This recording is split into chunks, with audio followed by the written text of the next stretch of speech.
Hello and welcome to You So You. My name's Zoe and this is my channel all about the crafty bits and pieces I get up to. I knit, I sew, I spin on a drop spindle, I dabble in weaving from time to time, and anything else that takes my crafty fancy. So this week we are talking about the things I've been making in June. So put your feet up, grab a broom and let's get started.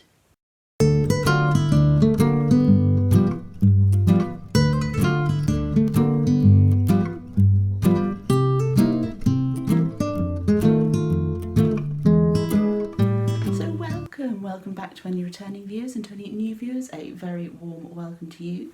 As I mentioned in the introduction to this video, this is the What I've Been Making in June podcast.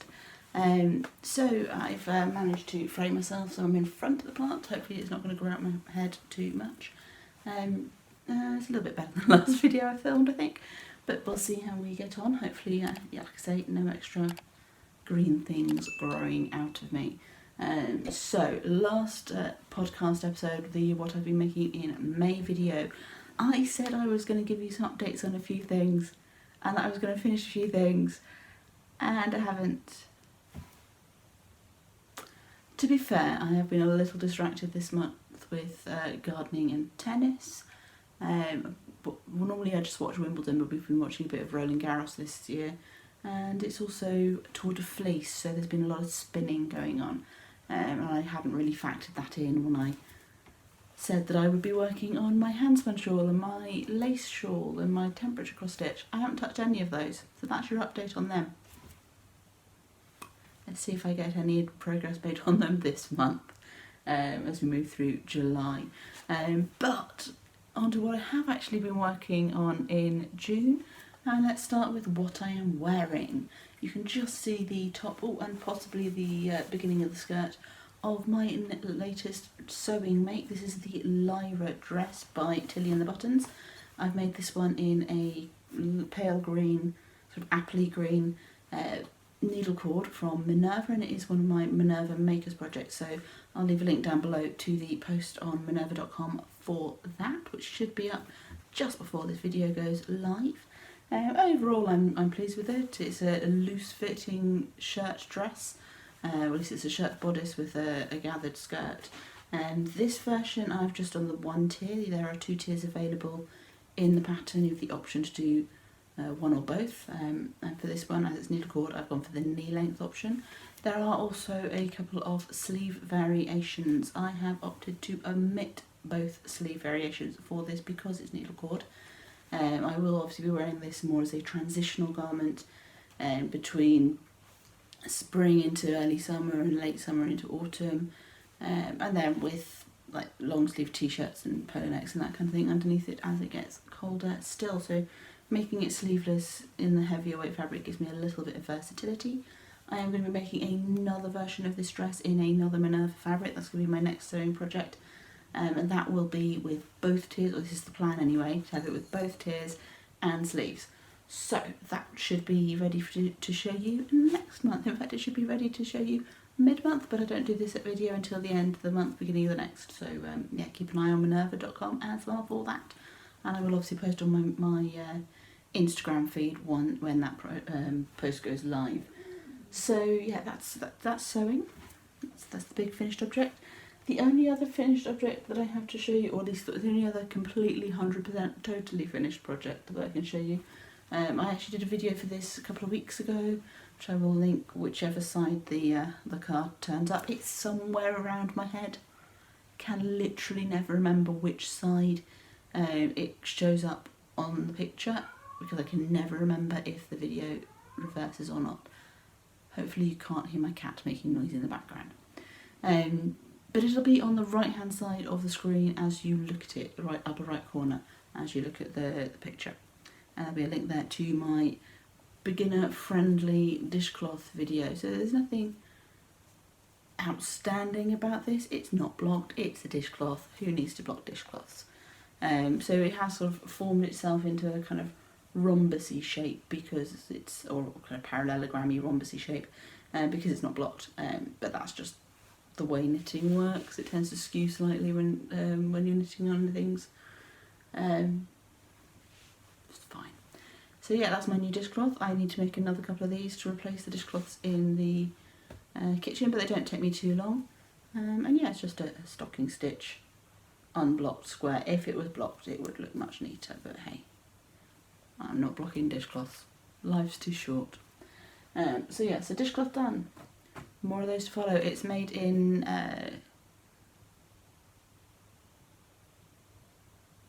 something in cream. The Lily's cotton yarn, 100% cotton, but you can use any 100% dishcloth cotton. Knit Picks do a good one called Dishy. This is the one that's more readily available in the UK. Knit Picks is a bit harder to come by. I mean, you can get it, but it takes longer. Is it cookies and cream? Peaches and cream? It's something like that. But yeah, I will obviously put the name on the screen somewhere. So yeah, so that's my completed knitting thing. I haven't done anything on my monthly squares blanket that I'm desperately behind on. I need to do some catching up on that, and I haven't, as I say, done anything on my 2 shawls, so I need to do some catching up on those. And I am months behind on my temperature cross stitch. I have at least put it in shot for you, so you can see it. But yeah, it's I think it's around April, possibly March. I've got a lot to do on that. So yeah, so that's still to come. Moving on to, other than those waffly hints at works in progress, let's move on to the ones I've actually been working on during June. So first things first, the ongoing saga of the Sweet Rose socks. These are the Sock Madness socks for the round after I got knocked out of Sock Madness this year. I have made progress. I've done the tomato heel, and I'm almost halfway up the leg. There's something about Sock Madness socks after I get knocked out. I can do a pair of Sock Madness socks in like 4 days during the actual madness when I'm still competing. As soon as I'm out, they take forever. But yeah, these are just in Heritage, Cascade Heritage yarn in a grey, so it's a merino nylon. So I've done the toe wrong. So if I had been competing on this pair of socks for Sock Madness, I would have been unsuccessful anyway. I omitted some plain rows between increases, but loads of people did that. So then you knit the sock to length, do the tomato heel, and then we have a textured diamond pattern forming up the leg. So there'll be like 2 layers of diamonds before the cuff, and then you put embroidery on the diamonds. Embroidered roses. So they will be cute when they're done. I've just got no idea when I'll actually get them finished, because first round out of Sock Madness, and I don't know what it is. I do it every year. There'll be 1 pair of socks that I start doing after I get knocked out, and they'll take forever. So that's that. As I said, there is some spinning going on this month. There's a lot of spinning going on this month because it's Tour de Fleece, which started on the 16th of June and finishes on the 18th of July, after which my online knit night friends and I are intending a sock knit along, so I really need to get those ones finished to clear the needles for that. It's just an informal, let's all knit the same pattern type thing. We're going to be doing the vintage spiral socks, which is a free pattern. They've got no heel, so that'll be interesting. And I'll let you know how I get on with those. I will put the name of the designer somewhere around me. So what have I been spinning on? Well, I had, if you looked at my Tour de Fleece plans video, which again I will link wherever it appears, top right hand screen of the picture as you're looking, I had 2 spindles that I wanted to clear so that I could get some Harvest Hues started up, so I need to get both plies done of those. One was my Jalagan. I was working on my first ply on my Jalagan in Merino by World of Wool, which is this first ply here completed. This is how it comes off the Jalagan. This is how I wind it on the Jalagan, this is how it comes off. So this is a single ply at the moment of Merino. It's approximately light fingering, lace to light fingering. Obviously hand spun is a little bit thick and thin. Once it's plied up, I'm anticipating fingering to sport weight. That's usually what I end up spinning up. So that's my go-to style. And so there's my first egg from my Jalagan. We'll be starting my second ply on that in the next few days.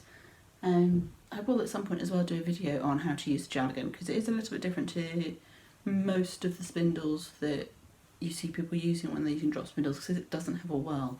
So how you start it off and wind it is a little bit different to say the Turkish spindle or a standard top whirl bottom whirl spindle, just because it doesn't have that bit to hold it on with.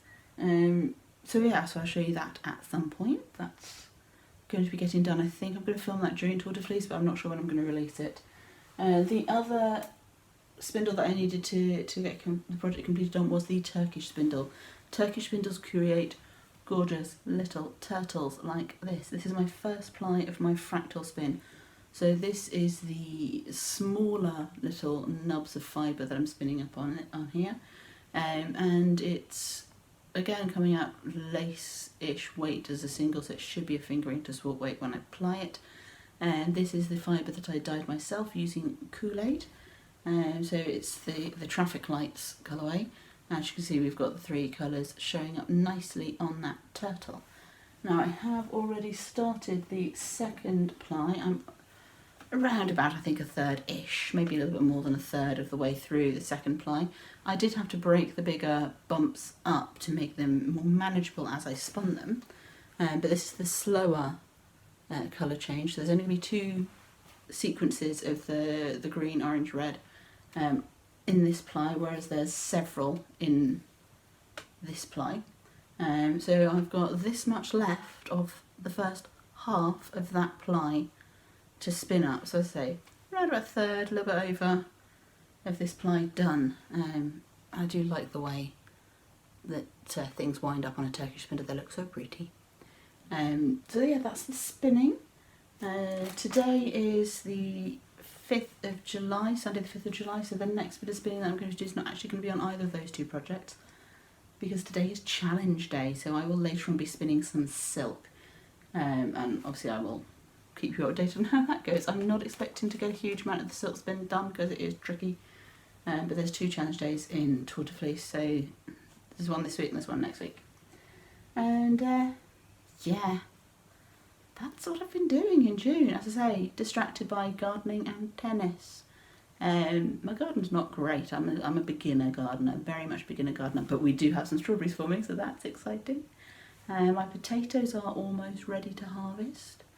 I thought we had some flowers on my potato plants the other day, but it turns out we didn't. It was some campanula growing through, just randomly. We didn't have any campanula last year. Goodness knows where it's come from. I've got radishes that are nearly ready to come up, the white radishes. But I did lose 3 out of 4 varieties of tomatoes. Beginner gardener troubles, that is, quite frankly. Once I get a little bit better at gardening and feel a little bit more confident in how I've planted things out and how I'm keeping things weeded, and that everything that I want to show you is actually what it's meant to be and not volunteer plants, I may well show you the garden, but we'll see how we go. It's looking a bit untidy at the moment because we need to mow the lawn. But yeah, I'm enjoying the gardening. Does take up a bit of time though. I mostly grow fruit and veg. Well, mainly veg. I've got some blueberries, I've got some tomatoes, but otherwise it's like carrots, beetroots, potatoes, that kind of thing. Peas and beans I've got in as well, but we didn't get a very good harvest last year, so who knows what we'll get this year. But yeah, nice and short video this month, because I've been distracted. There's no tennis today, so I can actually get cracking without losing my focus. We did watch the football last night, because yeah, I find that thrilling. For those of you that don't know, it's the Euros at the moment, which is the European football tournament. So sort of mini World Cup, but just for Europe. A little bit like the World Series being just for the US. So yeah, we are actually England's doing quite well.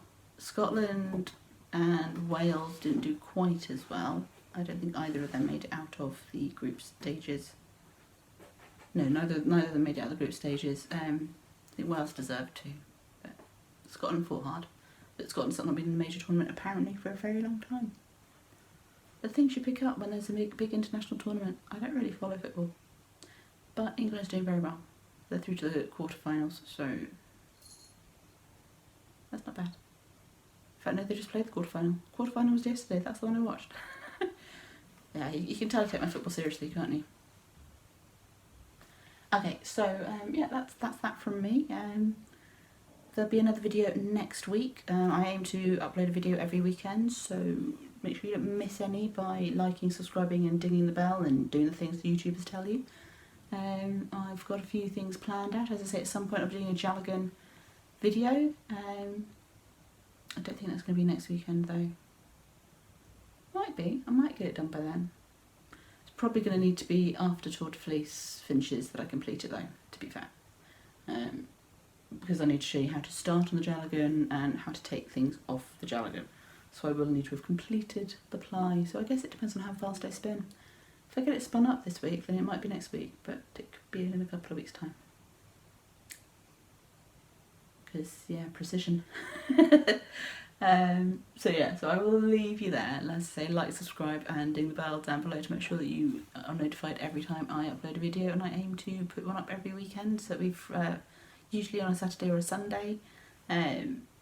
Should be becoming a little bit more regular over the next couple of months because work is all starting up for everybody, which means schedules are evening out a little bit, which is going to make it a little bit easier to go, right, this is the day that I'm filming, this is the day I'm editing, this is the day I'm uploading, and this is the day it's going to be out, which I haven't been able to do for a little while just because people are in all over the place.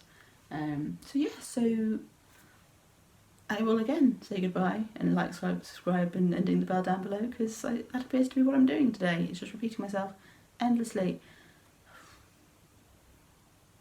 If you're still here, I'm sorry. I should have one of those me this morning. I guess it's because I haven't had my coffee yet. But, yep, so I will sign off and I will see you next week. Until then, happy crafting and bye-bye for now.